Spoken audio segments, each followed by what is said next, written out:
네, 내일이 어린이날이죠. 우리나라 어린이들 과연 안전하게 지내고 있을까요? 안타깝게도 매년 어린이 10만 명이 교통사고 피해를 보는 것으로 조사됐습니다.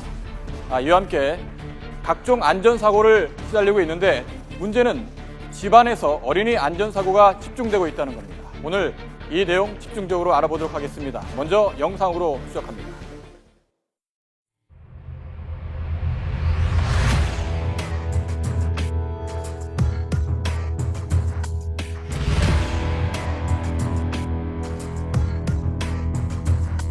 어떤 자동차가 제 바로 앞에 끽 지나갔어요. 사람들 딱 들어오면 큰일 나게 된다.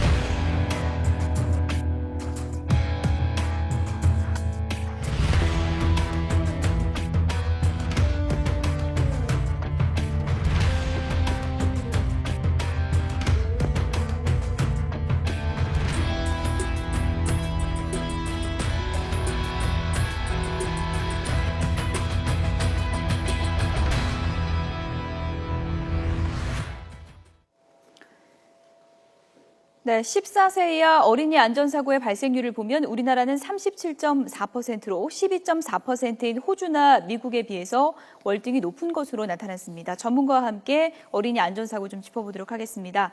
가천대학교 교수이신 어린이 안전학교의 허옥 대표 그리고 보험개발원 강계욱 상무 두 분 나오셨습니다. 안녕하세요. 안녕하세요. 네, 안녕하세요. 네, 특급 수석 첫 번째 키워드 확인해 보도록 하겠습니다. 네, 의약품과 살충제, 세제 이런 것들이 이제 집에 흔히 있는 것들인데요. 이런 것들이 이제 아이들에게 상당히 좀 위협적인 그런 물품이 되는 거죠. 예. 사실 가정이 우리 아이들의 최고의 안전지대입니다. 예. 근데 이 교통사고 빼놓고 일반 사고의 60%가 가정에서 발생하고 있습니다. 예. 특히 우리 아이는 이 아이가 사고의 독립 변수이기 때문에 아이가 있는 곳은 다 사고 다발 지점이죠. 예. 특히 우리 아이는 이 줄이 있으면 목을 감으려고 하고 뭔가 손에 잡히는 거 있으면 입으로 들어가거든요. 그러다 보니까 가정에서 많은 안전사고가 발생하고 있습니다. 예.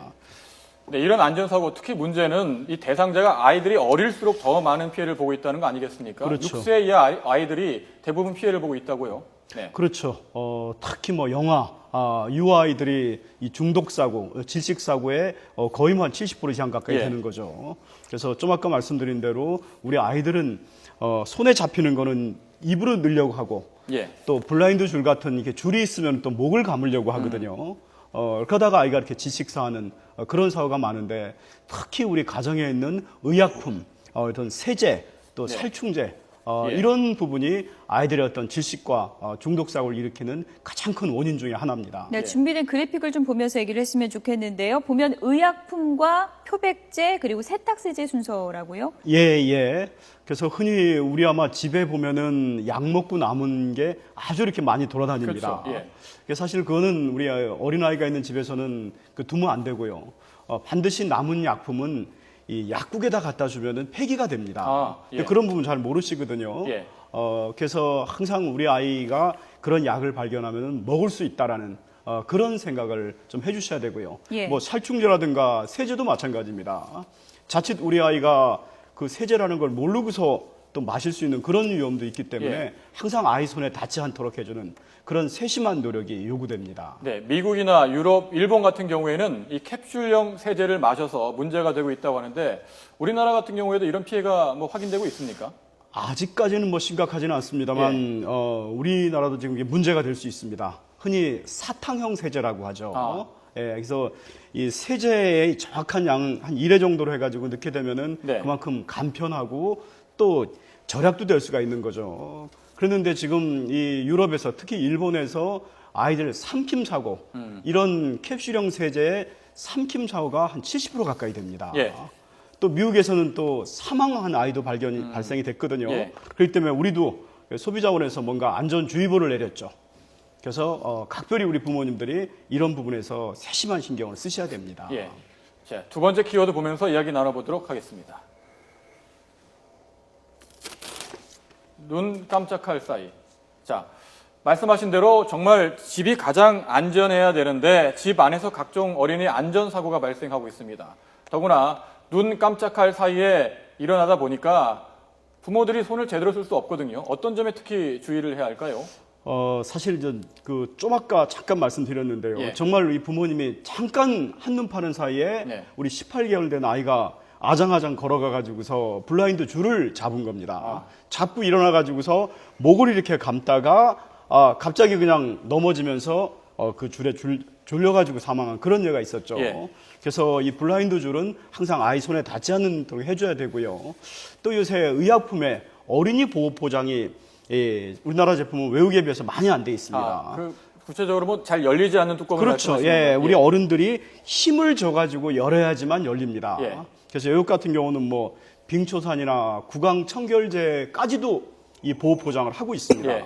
그래서 언제든지 이 아이들에게 그런 경우에 어떤 이 질식이라든가 뭐 그런 위험을 줄 수 있기 때문에 예. 우리 부모님들이 이런 부분에서 내 자녀가 사고 날 수 있다라고 생각하면서 그런 위험을 찾아낸다면은 우리 아이들의 사고 이론은 얼마든지 줄일 수 있습니다. 예. 네, 지금 이 TV 보시는 분들은 아이 키우신다면 블라인드 줄 같은 거는 바로 좀 위로 좀 올려놔야 그렇죠. 되거든요. 위로 이렇게 해서 안전 봉이 있어 거기다 올려놔야 예. 됩니다. 아이들이 좀 이렇게 많이 잡아당기는 그런 경향이 그렇죠. 있으니까요. 예. 세 번째 키워드를 좀 확인해 보도록 하겠습니다. 네, 5월과 8월 어떤 얘기냐면요. 보험개발원이 발표한 최근 3년간 만 12세 이하 교통사고 관련해 분석 결과를 보면 5월과 8월에 사고가 많다고 하는데요. 그 결과부터 좀 정리를 해주실까요? 예, 뭐 어린이 교통사고는 일반적인 자동차 교통사고와 마찬가지로 1년 내내 발생을 하지만 예. 특히 어린이들 활동량이 많은 5월에서 11월 사이가 많이 발생하고 있고요. 예. 그중에서 특히 가정의 달이 끼어 있는 5월과 여름방학이 시작하는 8월에 집중적으로 좀 많이 발생하고 있습니다. 예. 그리고 그런 부분을 또 요일이나 또 시간대별로 말씀을 드린다면 예. 토요일, 일요일 같은 경우 이런 주말의 사고, 어린이 사고 발생 가능성이 그 평일보다 2배 이상 높게 나타나고 있습니다. 주말에요? 예. 네. 특히 이제 시간대별로 본다면 이제 평일 같은 경우는 등하교 시간, 특히 학교 시간 오후 3시서부터 6시 사이에 사고가 좀 많이 발생하고 있고요.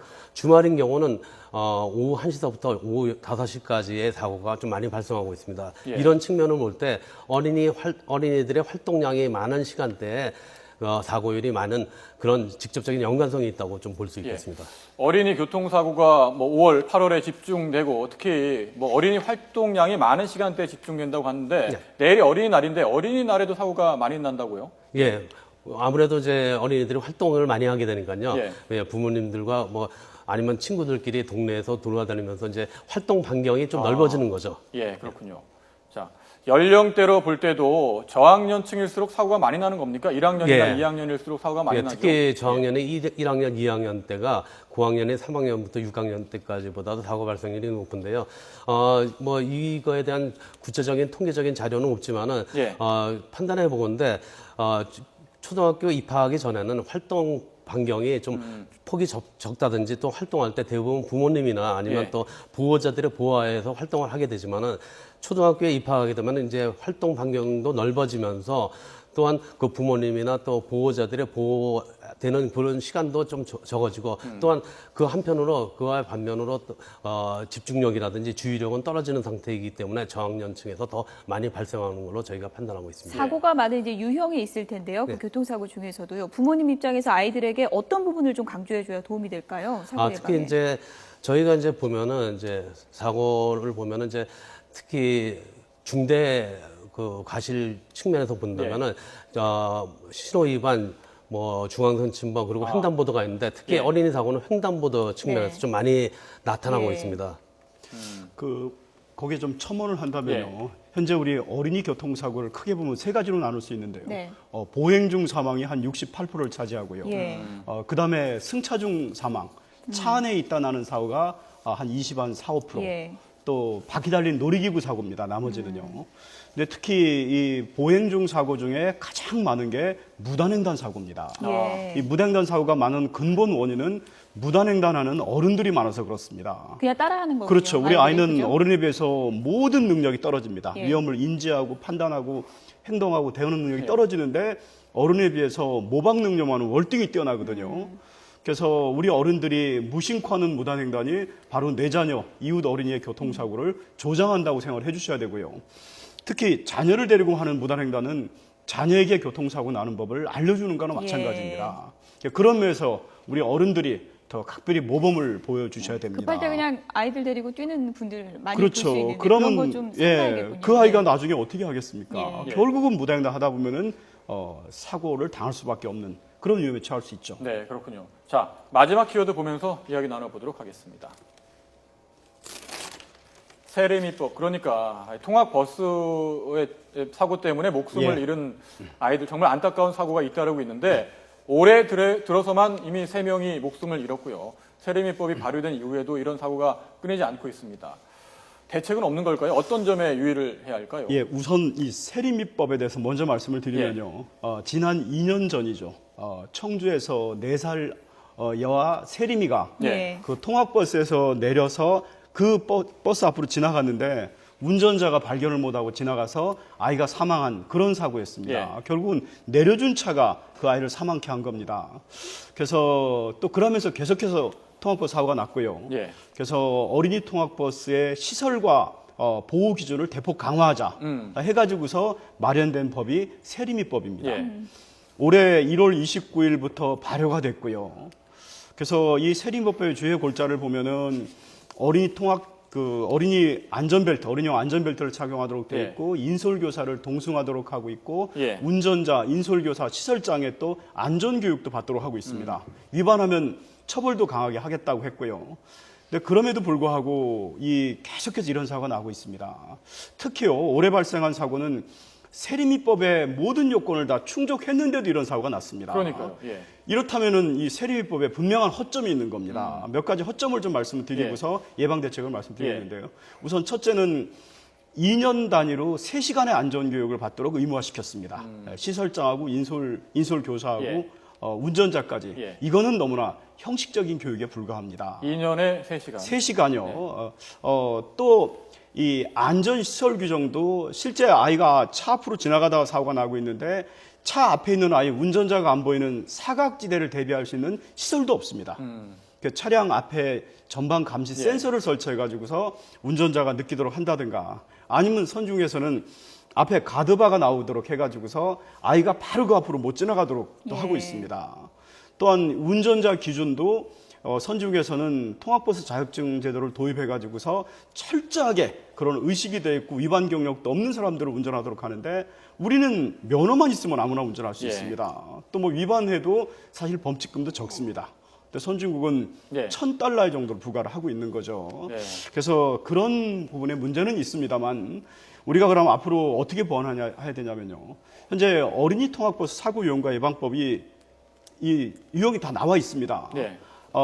아이가 내려서 차 앞에 또는 뒤에 있다 나오는 사고입니다. 이런 걸 예방하기 위해서는 차량 앞뒤에 감지 센서만 설치해 놓으면 됩니다. 두 번째는 이 운전자의 의식이 중요하기 때문에 보다 2년에 3시간 받는 거를 최소한 6개월 단위로 한 번씩은 교육이 돼야 되고요. 더 중요한 거는요. 이 어린이 통학버스가 한번 사고 나면은 또 납니다. 그래서 이 사고 난 사례를 모든 유치원, 어린이집, 인솔교사, 운전자한테 즉시 알려져 가지고서 자율적으로 교육하는 시스템이 마련이 돼야 되는데 우리는 예. 이게 전혀 안 돼 있습니다.